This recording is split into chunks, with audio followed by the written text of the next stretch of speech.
Halo guys, selamat datang di channel Mr. Villain 88 dengan gua Reza sebagai host kalian. Di video kali ini gua akan membawa Villain Reza update untuk edisi 24 September 2021 yang tentunya akan memberikan kalian update-update terbaru seputar dunia pro wrestling. Dan untuk di video kali ini gua tentunya sudah memiliki beberapa headline yang menarik untuk kalian ikuti. Di mana headline yang pertama ini adalah mengenai NXT 2.0 yang minggu ini mereka berhasil mempertahankan performa mereka seperti di minggu lalu. Lalu selanjutnya gua juga sudah memiliki kabar mengenai lokasi pelaksanaan daripada AEW Rampage pra Full Gear. Dan yang terakhir tentunya gua sudah memiliki hasil daripada show yang kalian tunggu-tunggu di minggu ini adalah hasil daripada AEW Grand Slam yang baru saja dilaksanakan di tanggal 22 September kemarin. Dengan headline itu adalah pertandingan Kenny Omega menghadapi Bryan Danielson. Dan biar tidak panjang lebar lagi, kita masuk saja ke berita yang pertama, yang dimana gua akan memulainya dengan berita dari New Japan Pro Wrestling. Dimana seperti yang kita ketahui ya, bahwa di weekend nanti ya, atau di hari Sabtu dan juga hari Minggu nanti, New Japan Pro Wrestling pun akan menggelar show pertama mereka di luar wilayah California, yaitu New Japan Ultimate yang akan dilaksanakan di Texas di tanggal 25 dan juga 26 September nanti.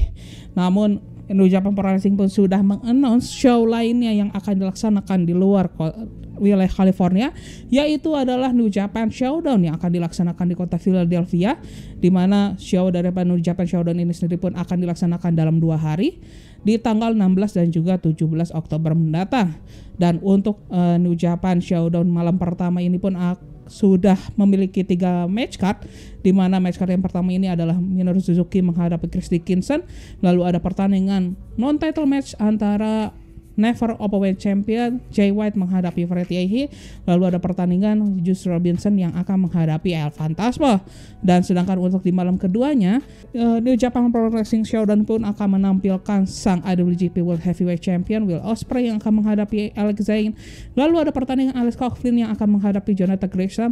Dan juga ada pertandingan 10-man tag team match, di mana tim Filthy yang dipimpin oleh Strong Openweight Champion Tom Lawler bersama JR Karatos, Royce Isaac, Jordan Nelson, dan juga Daniel Limelight akan menghadapi tim daripada Fred Rosser, Carl Fredericks, Rocky Romero, Ren Narita, dan juga The DKC. Dan kita pun berlanjut lagi dengan berita dari WWE, yang dimana gua akan membawakan berita mengenai Grand Metalik, yang berdasarkan berita disampaikan oleh Mas Lucha ya, bahwa Grand Metalik ini pun baru saja meminta permohonan untuk mengakhiri kontraknya bersama WWE setelah dia bekerja di perusahaan tersebut selama 6 tahun.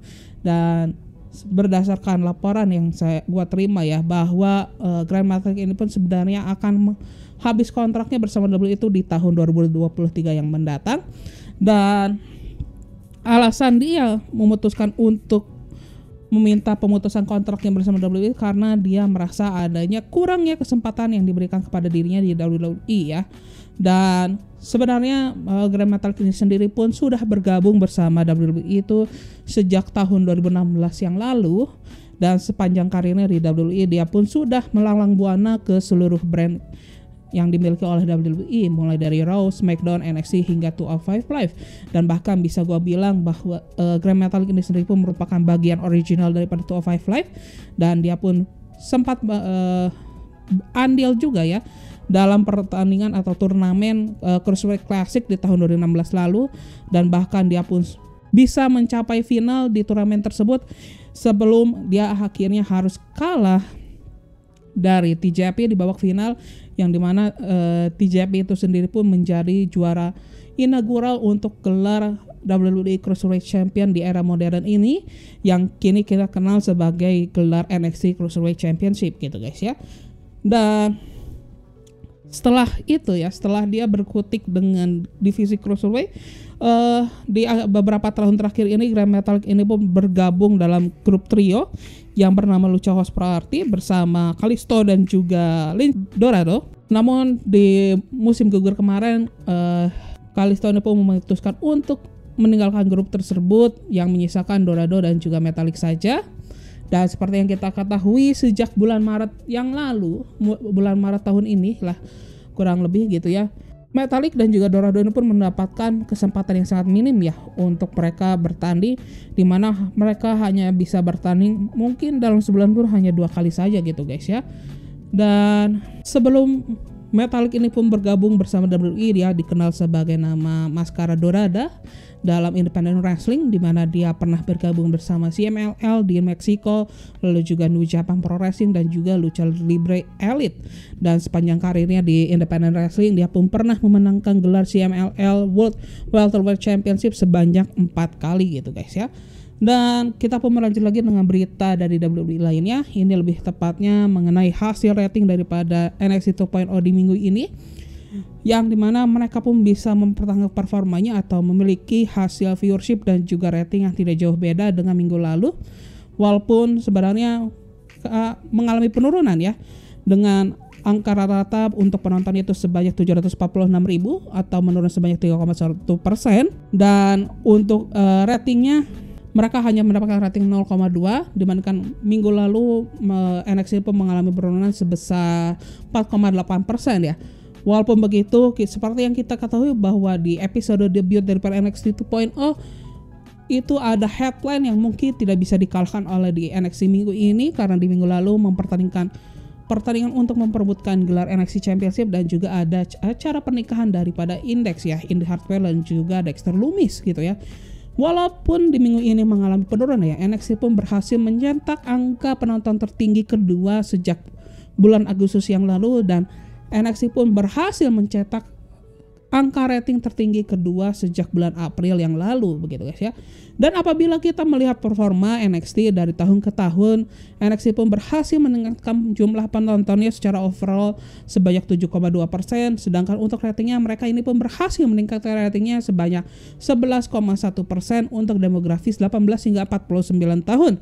Dan kita pun berlanjut lagi dengan berita-berita dari AEW ya, yang dimana gua akan memulai dengan pengumuman AEW, yang dimana mereka sudah mengannounce daripada lokasi AEW Rampage untuk pra Full Gear ya, yang akan dilaksanakan di tanggal 12 November nanti. Dan seperti yang berita yang pernah gue sampaikan ya, bahwa AEW Full Gear yang merupakan menjadi pay-per-view selanjutnya untuk AEW itu pun direncanakan akan digelar di Minneapolis.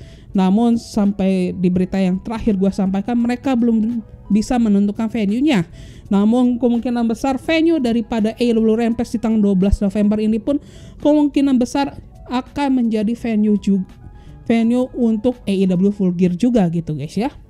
Dimana untuk AEW Rampage di tanggal 12 November nanti itu akan dilaksanakan di Target Center di Minneapolis, dan untuk Target Center itu sendiri pun dikenal sebagai home base daripada tim basket yang bergabung di NBA, Minnesota Timberwolves gitu guys.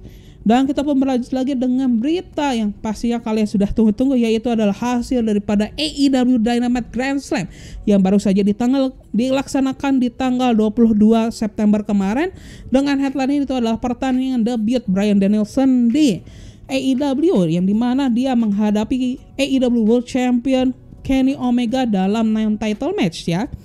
Dan selain itu pula ya, di Grand Slam kali ini AEW pun berhasil mencetak rekor lagi, di mana mereka pun berhasil memecahkan rekor mereka sebelumnya dalam sisi kehadiran penonton terbanyak, karena untuk di AEW Dynamite Grand Slam kali ini yang dilaksanakan di Arthur Ashe Stadium ini, mereka berhasil mendatangkan penonton dalam jumlah 20.177 penonton, yang mengalahkan rekor sebelumnya yaitu sebanyak 16.000 penonton ya kurang lebih pada saat show AEW Rampage The First Dance pada kala itu, yang menjadi tempat debut daripada CM Punk di AEW guys.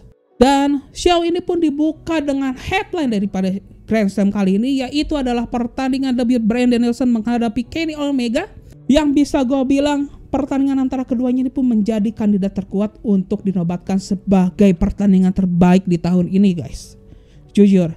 Dan kita pun bisa melihat betapa bedanya Bryan Danielson dengan Daniel Bryan yang mungkin sebagian besar fans mengenalnya ya pada kala dia bersama WWE.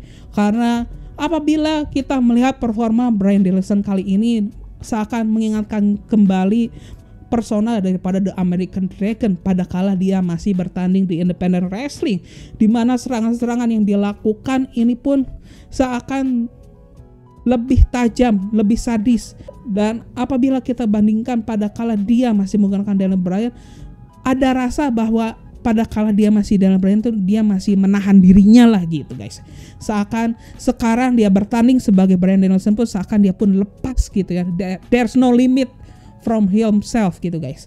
Dan yang gue rasa lagi ya, bahwa serangan-serangan yang diberikan Bryan Danielson di sepanjang pertandingan ini pun cukup bervariatif. Bahkan ada beberapa serangan yang kita jarang lihat pada kala dia masih bertanding sebagai Daniel Bryan gitu guys ya. Dan di pertandingan ini pun ya kita pun bisa melihat begitu ya, bagaimana para penonton yang hadir ini pun sangat amat antusias dalam menonton pertandingan Kenny Omega menghadapi Bryan Danielson. Yang gue rasa energi penonton yang dikeluarkan di pertandingan kali ini seakan lebih menggelegar dibandingkan di All Out kemarin ya, yang mungkin gue rasa jumlah penonton pun sangat berpengaruh gitu ya dengan bagaimana atmosfer yang dihadirkan di show kali ini gitu guys. Dan dalam pertandingan ini pun kita pun bisa melihat Bryan Danielson pun menjadi langsung bisa mengendalikan jalan di pertandingan tersebut ya. Walaupun kita pun bisa melihat di awal pertandingan mereka pun sudah melakukan pertandingan pun dengan bertukar serangkaian wrestling, hingga mereka pun bertukar berbagai serangan yang dimana Kenny Omega pun melakukan rentetan chop kepada Bryan Danielson, dan Bryan Danielson pun melakukan perlawanannya dengan dia melakukan kombinasi antara chop dan juga mid kick ya. Dan ada momen dimana Bryan Danielson ini pun berhasil menghasilkan suatu momen yang cukup memorable ya, pada kala Bryan Danielson ini pun berhasil melakukan gerakan andalannya, yaitu adalah yes kick ya, pada kala berada di rem daripada arena pertandingan tersebut begitu ya. Namun sayangnya momen wow yang dihasilkan oleh Bryan Danielson ini pun malah menjadi momen di mana Kenny Omega bisa mengembalikan keadaan pertandingan tersebut, karena pada saat Bryan Danielson mencoba melakukan tendangan terakhirnya dari yes kick kepada Kenny Omega bisa mengantisipasi tendangan tersebut dan mengkonversinya menjadi Dragon Suplex. Dan setelah dia melakukan suplex tersebut, Kenny Omega pun melakukan salah satu move andalan, yaitu V-Trigger ya, yang dimana ancang-ancang daripada V-Trigger pun dia lakukan dari ujung rem di tempat dimana para penggulat melakukan entrance-nya, yang dengan ancang-ancang tersebut pun impact yang dihasilkan oleh Kenny Omega pun lebih besar dibandingkan V-Trigger pada biasanya, yang dimana hal tersebut membuat si Bryan Danielson pun sempat kerepotan ya dalam beberapa saat, yang membuat Bryan Danielson pun kesusahan untuk bangkit ya, yang membuat dirinya pun hampir saja kalah via count out gitu ya, apabila Kenny Omega sang lawannya tidak menghentikan hitungan wasit yang sudah sampai ke hitungan 8 dengan keluar dari ring pertandingan tersebut untuk menghentikan hitungan count out gitu guys. Dan sejak momen tersebut kita pun bisa melihat bagaimana Kenny Omega pun terlihat memegang kendalinya pertandingan tersebut, dan dia pun berhasil melayangkan kembali beberapa V-Triggernya kepada Bryan Danielson. Namun pada akhirnya ada momen di mana Bryan Danielson pun bisa kembali melakukan perlawanannya, seakan dia pun mendapatkan nyawa kedua di pertandingan tersebut, di mana di momen itu terjadi pada kala Kenny Omega mencoba untuk melakukan super suplex kepada Bryan Danielson di salah satu turnbuckle di arena pertandingan tersebut. Namun secara ajaibnya Bryan Danielson pun bisa lolos dari usaha tersebut dan malah membalas gerakan tersebut dengan memberi super suplex kepada Kenny Omega. Namun lagi-lagi momen daripada Bryan Danielson pun bisa dipatahkan oleh Kenny Omega pada kala Bryan Danielson pun mencoba untuk melakukan salah satu finishing move, yaitu adalah running knee kepada Kenny Omega. Namun secara mengejutkan Kenny Omega bisa menghentikan running knee-nya dan mengkonversikannya menjadi power bomb. Dan setelah itu Kenny Omega pun sempat memberikan suicide dive kepada Bryan Danielson, yang membuat Kenny Omega pun semakin nyaman untuk menjalankan pertandingan tersebut, yang merasa Kenny Omega pun semakin di atas angin dalam pertandingan tersebut. Namun lagi-lagi ya, kita mengetahui bahwa seorang Bryan Danielson merupakan seorang penggulat yang memiliki resiliensi paling tinggi di antar penggulat lainnya, di mana pada kala Kenny Omega mencoba untuk melakukan finishing move andalannya, yaitu One Wing Angel saja Bryan Danielson pun bisa mengkonversikannya menjadi Hurricanrana, yang dimana momen tersebut pun menjadi momen kebangkitan kedua Bryan Danielson di pertandingan tersebut. Seakan Bryan Danielson pun mendapatkan nyawa ketiga di pertandingan tersebut, guys. Yang dimana pada akhirnya Bryan Danielson pun mendapatkan kesempatan emas, kesempatan dimana dia bisa memenangkan pertandingan tersebut. Pada kala Bryan Danielson hampir saja berhasil melakukan submission andalannya label lock pada Kenny Omega sebelum Kenny Omega berhasil menggapai tali ring menggunakan kakinya, yang membuat wasit harus menghentikan submission move Bryan Danielson karena rope break. Dan pasca hal tersebut terjadi, kita pun bisa melihat Kenny Omega dan juga Bryan Danielson pun bertukar serangan, dan kita pun bisa melihat keadaan pertandingan pun kembali seimbang. Namun pertandingan pun harus berakhir karena adanya time limit yang membuat pertandingan pun diputuskan menjadi draw ya hasilnya. Namun seakan kita pun melihat kedua petarung pun tidak menghiraukan apa yang sudah diputuskan oleh wasit, karena kita masih melihat walaupun pertandingan itu pun sudah selesai, kedua petarung itu masih bertukar serangan, yang pada akhirnya Bryan Danielson pun hampir saja berhasil melakukan label lock untuk kedua kalinya apabila rekan Kenny Omega dari The Elite yaitu The Young Bucks dan juga Adam Cole pun tidak masuk ke arena pertandingan untuk menghentikan serangan dari Bryan Danielson ya. Dan tidak lama berselang kita pun bisa melihat adanya Christian Cage bersama Jurassic Express yang juga masuk ke arena pertandingan guna menolong Bryan Danielson dari kopungan The Elite ya.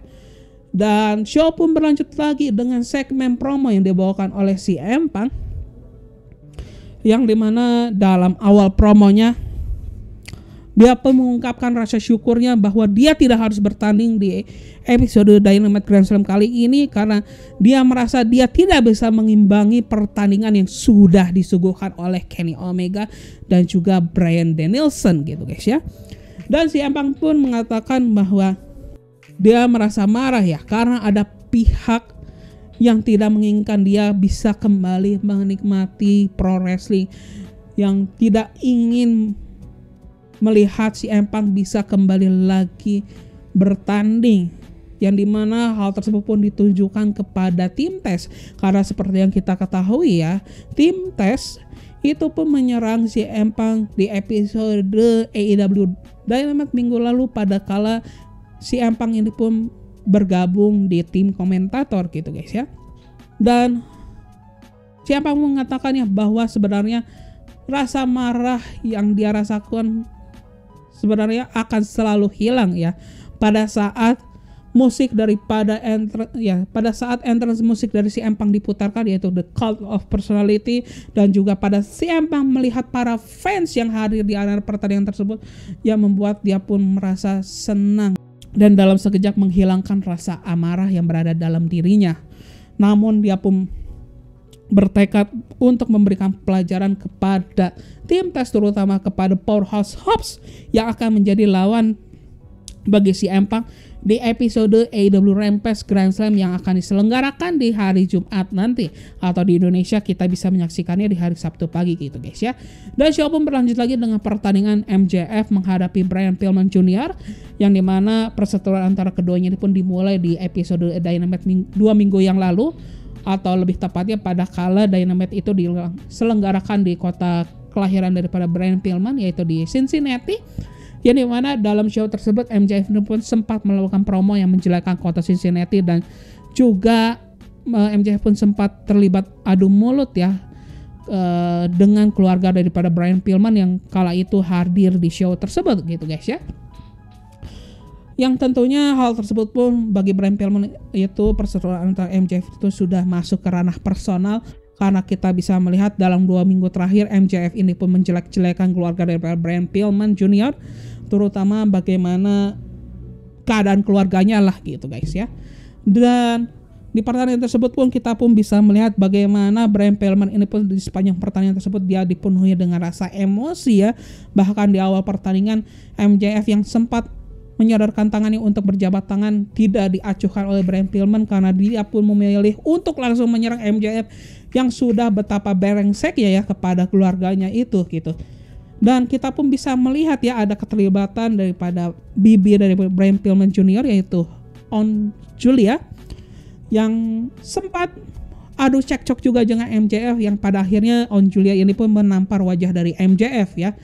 Dan kita pun bisa melihat bagaimana Brian Pillman sebenarnya lebih di atas angin dibandingkan MJF di sepanjang pertandingan tersebut, dan bahkan dia pun mendapatkan momen emasnya untuk memenangkan pertandingan tersebut pada kala Brian Pillman ini pun hampir saja berhasil mengeksekusi finishing move andalannya yaitu Air Pillman kepada MJF. Namun secara mengejutkan serangan tersebut pun bisa dikonversikan oleh MJF menjadi submission move andalannya MJF yaitu Fujiwara Armbar, yang membuat MJF itu pun berhasil memenangkan pertandingan tersebut via submission gitu guys.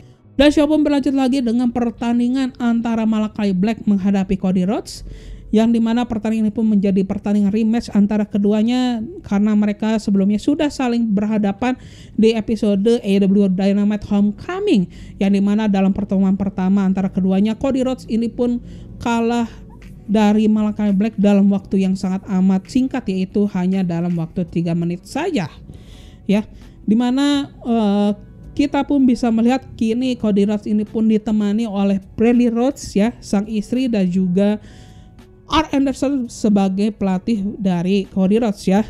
Dan dalam pertandingan ini pun kita pun bisa melihat ya, Malakai Black ini pun kembali lagi melakukan permainan psikologis ya, yang kini pun tidak hanya berdampak kepada Cody Rhodes namun juga berdampak kepada kedua pendamping daripada Cody Rhodes di pertandingan tersebut, yaitu Brandi dan juga Arn Anderson ya. Dan hal tersebut pun terjadi pertama kali itu kepada Brandi Rhodes, yang dimana emosinya pun tersulut ya pada kala Malakai Black ini pun mencoba untuk melakukan topa suicida kepada Cody Rhodes ya, namun ternyata itu adalah fake suicide dive yang dilakukan oleh Malakai Black, yang berakhir dengan pose andalan daripada Malakai Black, yaitu adalah berduduk sila di tengah ring, di mana hal tersebut pun menyulut emosi daripada Brandi Rhodes, yang dimana dia pun langsung memasuki ring pertandingan dan duduk di hadapan Malakai Black sambil mengacungkan jari tengah ke wajah Malakai Black gitu guys ya. Dan taktik yang dilakukan oleh Malakai Black ini pun cukup efektif dan cukup berhasil ya, walaupun kita pun bisa melihat sebenarnya Cody Rhodes ini pun sudah lebih berhati-hati, yang dengan kehati-hatian tersebut pun membuat si Cody Rhodes pun sempat bisa mengendalikan jalan pertandingan tersebut di awal pertandingan ini pun berjalan. Namun secara perlahan-lahan Malakai Black ini pun bisa mengambil alih jalan pertandingan tersebut, yang pada akhirnya Malakai Black ini pun berhasil mengeksekusi finishing move andalannya yaitu The Black Mass kepada Cody Rhodes. Namun sayang The Black Mass ini pun belum bisa mengantarkan Malakai Black itu untuk memenangkan pertandingan tersebut, karena pasca serangan tersebut Cody Rhodes ini pun berhasil menggulingkan dirinya keluar dari ring pertandingan, yang dimana itu pun membuat Cody Rhodes pun bisa buying time ya untuk dia melakukan recovery gitu guys ya. Dan Malakai Black ini pun dengan bersusah payah untuk memasukkan kembali Cody Rhodes ke dalam ring pertandingan untuk memenangkan pertandingan tersebut via pin ya, karena kita bisa melihat bahwa Malakai Black ini pun tidak memiliki intensi untuk memenangkan pertandingan tersebut via count out gitu ya, karena dia ingin menghabisi Cody Rhodes for goods gitu guys ya. Dan ada satu hal yang menarik ya di sepanjang pertandingan tersebut berjalan, karena kita pun bisa melihat ya sebenarnya Cody Rhodes ini pun digambarkan sebagai karakter protagonis atau face ya, dan Malakai Black ini pun digambarkan sebagai karakter antagonis atau heel.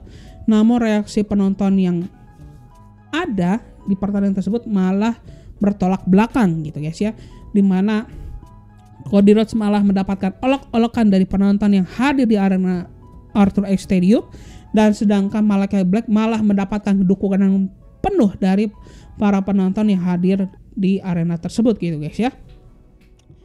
Dan kini yang menjadi korban dari permainan psikologi yang sudah dilakukan oleh Malakai Black di sepanjang pertandingan tersebut adalah pelatihnya Cody Rhodes, yaitu Arn Anderson ya, yang dimana hal tersebut pun terjadi pada kala Malakai Black ini pun melakukan serangan yang menyebabkan Arn Anderson ini pun tersulut emosinya dan dia pun melakukan protes kepada Cody Rhodes gitu ya. Yang dimana pada kala Arn Anderson melakukan protesnya, Malakai Black ini pun berhasil mendorong Cody Rhodes ke arah Arn Anderson yang membuat Arn Anderson ini pun terjatuh dari ring pertandingan ya. Yang dimana hal tersebut pun membuat si Cody Rhodes ini akhirnya termakan oleh emosi dan melempar keluar Malakai Black keluar ring pertandingan guna membuying time lagi bagi Cody Rhodes untuk dia bisa mencek keadaan daripada Arn Anderson ya.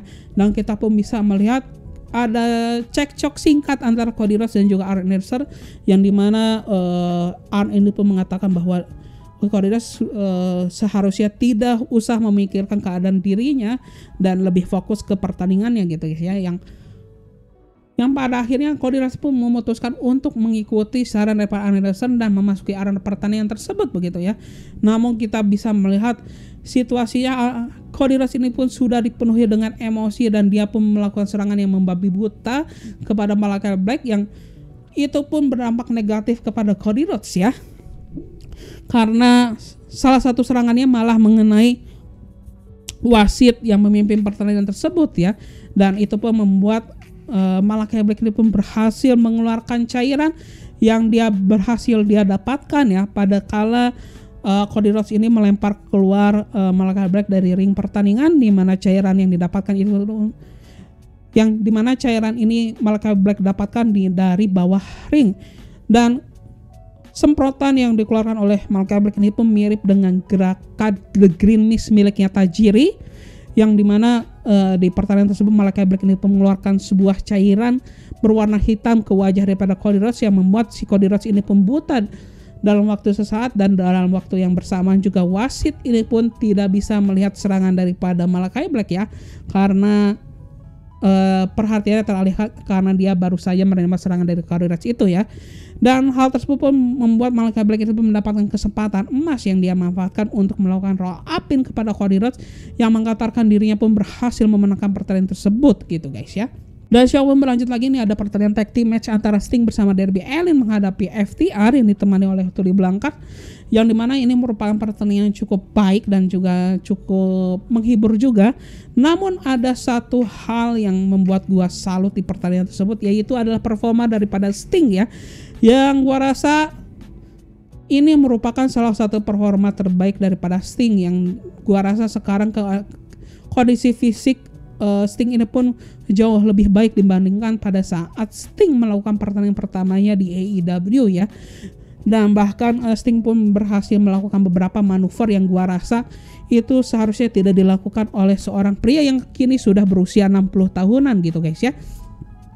Dan pada akhirnya pertandingan tersebut pun bisa dimenangkan oleh tim daripada Sting dan juga Darby Allin ya, yang pada kala Dax Harwood ini pun harus menerima konsekuensi dengan dirty trick yang dilakukan oleh Tully Blanchard ya, pada kala Dax Harwood ini pun ingin mencoba melakukan body charge kepada Sting yang berada di sudut ring pertandingan, yang dimana di sudut tersebut pun sudah disiapkan steel chair guna untuk ditabrakkan kepada Sting ya. Namun ternyata Sting bisa meloloskan diri, yang dimana membuat Dax Harwood lah yang menabrak steel chair itu, dan itu pun menjadi kesempatan baik bagi Sting yang untuk melakukan submission andalannya, yaitu Scorpion Deathlock ya. Namun sebenarnya submission itu pun hampir saja digagalkan ya oleh rekan daripada Dax Harwood, yaitu Cash Wheeler, dengan cara menarik Dax Harwood keluar pertandingan. Namun hal tersebut bisa dicegah pada kala Darby Allin melakukan coffee drum kepada Casey Wheeler, yang membuat Dax Harwood pun tidak bisa lolos dari Scorpion Deathlock dari Sting, yang membuat tim daripada Sting dan juga Darby Allin berhasil memenangkan pertandingan tersebut via submission gitu guys ya. Dan show pun berlanjut lagi dengan pertandingan main event di show kali ini, itu adalah pertandingan untuk memperebutkan gelar AEW Women's World Championship, di mana sang juara bertahan Dr. Britt Baker DMD yang ditemani kedua rekannya Rebel dan juga Jamie Hayter di sisi ringnya menghadapi pemenang dari Women Casino Battle Royale di event All Out kemarin, yaitu Ruby Soho. Dan di pertandingan ini ya, kita bisa melihat bahwa Ruby Soho ini pun bisa dicap sebagai underdog ya, karena kita bisa melihat Dr. Britt Baker bisa mengendalikan hampir di sepanjang pertandingan tersebut. Dr. Britt Baker pun bisa mengendalikan jalan di pertandingan tersebut gitu guys ya. Namun mungkin karena ini adalah kesempatan pertama Ruby Soho untuk menangkan sebuah title sejak dia bertanding di hadapan televisi nasional selama 7 tahun terakhir ini. Lalu juga bagaimana dia bisa mendapatkan kesempatan ini, bagaimana dia pun mendapatkan second chance dan juga resiliensi yang sangat baik, itu membuat Dr. Britt Baker pun sangat kerepotan untuk mengalahkan Ruby Soho di pertandingan ini, yang membuat Dr. Britt Baker ini pun harus mengeluarkan semua kemampuannya dalam pertandingan tersebut. Namun semua kemampuan yang sudah dikeluarkan oleh dia pun masih belum cukup untuk menghadapi Ruby Soho, karena kita bisa melihat setelah berbagai serangkaian serangan, setelah berbagai kombinasi yang dilakukan oleh Dr. Britt Baker kepada Ruby Soho, namun Ruby Soho bisa selalu bangkit dari serangan-serangan yang dilakukan oleh Ruby Soho. Ruby Soho selalu bisa mematahkan momentum-momentum yang dibangun oleh Dr. Britt Baker di pertandingan tersebut gitu guys ya. Yang dimana salah satu momen kunci yang bisa dipatahkan oleh Ruby Soho pada kala Dr. Britt Baker mencoba untuk melakukan Baltimore Sunrise ya, yang dimana gerakan tersebut mirip dengan Panama Sunrise miliknya Adam Cole, dan pada akhirnya Ruby Soho mendapatkan satu-satunya kesempatan emas untuk memenangkan pertandingan tersebut. Pada kala Ruby Soho ini pun berhasil melakukan enzukiri andalannya kepada Dr. Britt Baker, dan apabila tidak ada intervensi dari kedua rekan Dr. Britt Baker, maka gua rasa Ruby Soho bisa memenangkan pertandingan tersebut. Namun adanya intervensi daripada Rebel dan juga Jamie Hayter, ini pun menjadi kesempatan emas untuk Dr. Britt Baker, yang dimana itu pun membuka peluang bagi Dr. Britt Baker untuk melakukan submission andalannya, yaitu The Lockjaw, yang dimana dia pun akhirnya berhasil mengeksekusi gerakan tersebut, yang membuat Ruby Soho ini pun melakukan menyerah ya, men-tap out submission move dari Dr. Britt Baker, yang membuat Dr. Britt Baker ini pun sekali lagi berhasil mempertahankan gelarnya sebagai AEW Women World Championship. Dan kemenangan Dr. Britt Baker atas Ruby Soho ini pun menjadi penutup bagi show AEW Dynamite Grand Slam minggu kali ini. Dan dari show kali ini pun kita pun sudah mengetahui ya, ada satu match yang sudah di-announce untuk Dynamite minggu depan, yaitu adalah pertandingan untuk memperebutkan gelar TNT Championship, di mana sang juara bertahan Miro kali ini ditantang oleh Sammy Guevara. Dan selain itu di hari Jumat nanti kita pun akan menyaksikan AEW Rampage Grand Slam, yang dimana Rampage kali ini pun bisa dibilang spesial karena mereka akan ditayangkan 1 jam lebih lama dibandingkan durasi biasanya. Dan selain itu pun kita pun sudah memiliki match card yang tidak kalah menariknya dengan Dynamite Grand Slam ya, dimana si Empang akan menghadapi Powerhouse Hobbs. Lalu juga ada light out match dimana Jon Moxley bersama Eddie Kingston akan menghadapi Suzuki Gun yang diwakili oleh Minoru Suzuki dan juga Les Archer. Lalu ada pertandingan 8-man tag team match di mana AEW World Tag Team Champion yaitu Lucha Brother bersama Santana dan juga Ortiz akan menghadapi Hardy Family Office yang diwakili oleh Private Party dan juga Butcher and Blade. Dan selain itu pun ada pertandingan single match antara NJ yang akan menghadapi Penelope Ford, dan ada pertandingan 6-man tag team match yang dimana Super Click ini pun kembali, yaitu trio Adam Cole bersama The Young Bucks yang akan menghadapi trio dari Christian Cage bersama Jurassic Express. Dan selain itu pun ada pertandingan tag team match di mana Chris Jericho bersama Jack Hager akan menghadapi Man of the Year, Scorpio Sky dan juga Ethan Page. Dan match card daripada Rampage Grand Slam itu pun menjadi berita terakhir di video Villain Wrestling Update kali ini. Dan bagi kalian yang menyukai video kali ini, silahkan klik tombol like ya. Dan ada satu hal yang gua rasa gua bisa sampaikan di show kali ini mengenai Grand Slam kali ini, yang gua rasa ini merupakan seharusnya match ini pun bisa dijadikan sebuah pay-per-view ya ke depannya.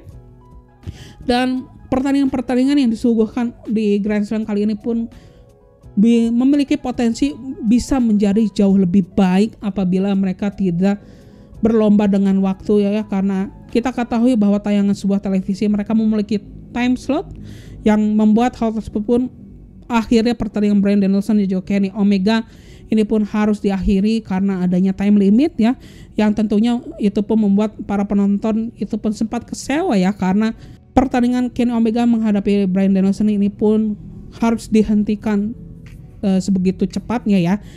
Namun penempatan AEW membuat pertandingan Bryan Danielson dan juga Kenny Omega di awal show itu pun bisa dibilang cukup efektif ya, karena mereka tidak harus mengejar waktu, karena mereka bisa memiliki sisa waktu yang cukup leluasa ya Kak. Dan walaupun berakhir singkat, pertandingan mereka pun bisa berlangsung selama 30 menitan, yang gua rasa itu merupakan pertandingan yang cukup lama ya untuk sebuah pertandingan yang ditayangkan di layar kaca televisi gitu guys ya. Dan bagi kalian ya yang mencari update-update terbaru seputar dunia pro wrestling, maka kalian bisa subscribe di channel Mr. Final 88, karena gua akan memberikan update terbaru tidak hanya dari WWE namun juga dari AEW, Ring of Honor, New Japan Pro Wrestling, dan masih banyak promotion lainnya. Dan akhir kata gua rasa sebagai host kalian isi pamit ya guys ya. Bye bye. Bang.